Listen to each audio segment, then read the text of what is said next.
Episode 56ல பார்த்தீங்கன்னா, நம்ம மாதையன் வந்து வேலு கிட்ட போயிட்டு, "திரும்பவும் நீ ரிஷிய வந்து உள்ள கொண்டு வா. அவன் வந்து ஒரு பயங்கரமான பேட்ஸ்மேன். பெர்ஃபார்மன்ஸ் சூப்பரா இருக்கும்." அப்படி இப்படின்னு எவ்வளோ பேசி பார்க்குறாரு. ஆனா நம்ம வேலு பார்த்துச்சுக்கோங்களேன், அப்படிலாம் கிடையாது. நட்ராஜன் சொல்ட்டாருன்னா அது கரெக்ட்டா தான் இருக்கும். "அதை எப்படி நான் செய்யாம இருக்க முடியும்?" அப்படிங்கிற மாரி இவரு அதே மாரி ஜிங்சா போட்டுப்பாரு. ஸோ ரிஷியோட அப்பா பார்த்தீங்கன்னா, நேரா வந்துடுறாரு பார்க்கறதுக்கு. ஏன்னா ரிஷி எது ஃபார்ம் பண்ணல அப்படின்ட்டு. ஸோ இத பார்த்துட்டு நம்ம கோச் இருக்காரு தெரியுமா? நட்ராஜ், சைக்கோ நட்ராஜ். அவரு என்ன பண்றாரு அப்படின்னா, வேணும்னே தண்ணி எடுத்துட்டு போய் குடு எல்லாருக்கும் அப்படின்லாம் சொல்றது. ஸோ அத பார்த்துட்டு அவங்க அப்பாவுக்கு வந்து பயங்கரமா அப்செட் ஆகுது. ஆனா அவரு வந்து ரிஷி கிட்ட வந்து பேசுவாரு. "என்னடா நீ வந்து லிஸ்ட்ல கூட செலக்டே ஆகலையா? நீ போயிட்டு வாட்டர் பாய் மாரி தண்ணி குடுத்துட்டு இருக்க." அப்படின்லாம் கேட்கிறப்போ, ரிஷி அந்த இடத்துல பேசினது ரொம்ப நல்லா இருந்ததுங்க. "இதுல என்ன தப்பு இருக்குது? என்னோட பேட்ல நான் ஃபைட் பண்ணிக்கிறேன். நீங்க போய் எனக்காக எதுவும் பண்ண தேவையில்ல." அப்படிங்கிற மாரி அவர் சொல்லிட்டு போனது வந்து சூப்பரா இருக்கும். அண்ட் நம்ம மாதையன் பார்த்தீங்கன்னா, எவ்வளவோ சஜஷன்ஸ் குடுப்பாரு. ஈவன் டியூரிங் மேட்ச் கூட பார்த்தீங்கன்னா, "நீங்க இப்படி பண்ணாதீங்க. ஸ்பின்னர்ஸ இறக்காதீங்க. இத பண்ணுங்க, அத பண்ணுங்க.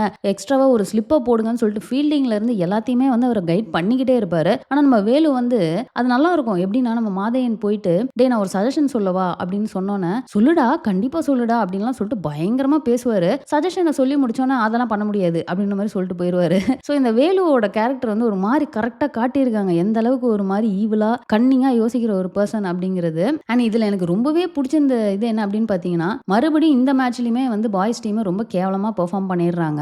தோத்தும் போயிடுறாங்க. ஸோ அதுக்கப்புறம் பார்த்தீங்கன்னா, நம்ம கோச் நட்ராஜ் வந்து ரூம்குள்ள போயிட்டு பசங்களெல்லாம் அப்படியே ரொம்ப போட்டு திட்டி தீர்த்துக்கிட்டு இருப்பாரு. "என்னது இது? இது கூட விளையாட முடியலையா? ஒரு கோச்சா எனக்கு எவ்வளோ அசிங்கமா இருக்கு தெரியுமான்லாம்" பேசிட்டு இருப்பாரு. அந்த இடத்துல நம்ம ருக்மிணி அப்படியே சைலண்டா வந்து பின்னாடி கேட்டுட்டு, "உன்கிட்ட தனியா பேசணும்." அப்படின்ற மாரி நட்ராஜ கூப்பிடுறாங்க.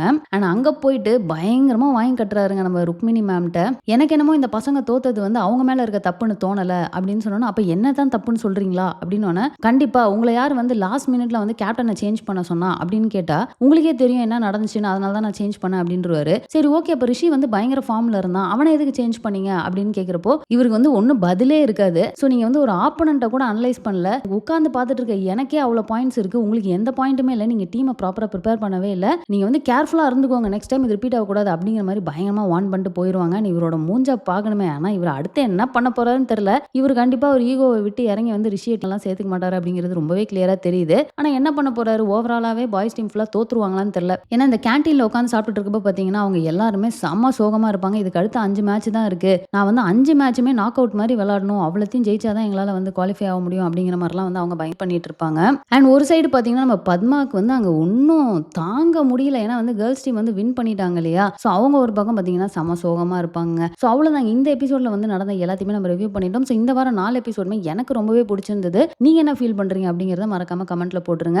எல்லா எபிசோட்ஸையும் நம்ம ரிவ்யூ பண்ணிட்டோம். இந்த வீடியோ நான் இதோட முடிச்சுக்கிறேன். இந்த வீடியோ உங்களுக்கு பிடிச்சா லைக் பண்ணுங்க. உங்க ஃப்ரெண்ட்ஸ் எல்லாமே ஷேர் பண்ணுங்க. மறக்காம சேனலை சப்ஸ்கிரைப் பண்ணி என்ன சப்போர்ட் பண்ணுங்க. நாளைக்கு ஒரு இன்ட்ரெஸ்டிங்கான வீடியோல உங்களை மீட் பண்றேன். தேங்க்ஸ் ஃபார் வாட்சிங். Bye by.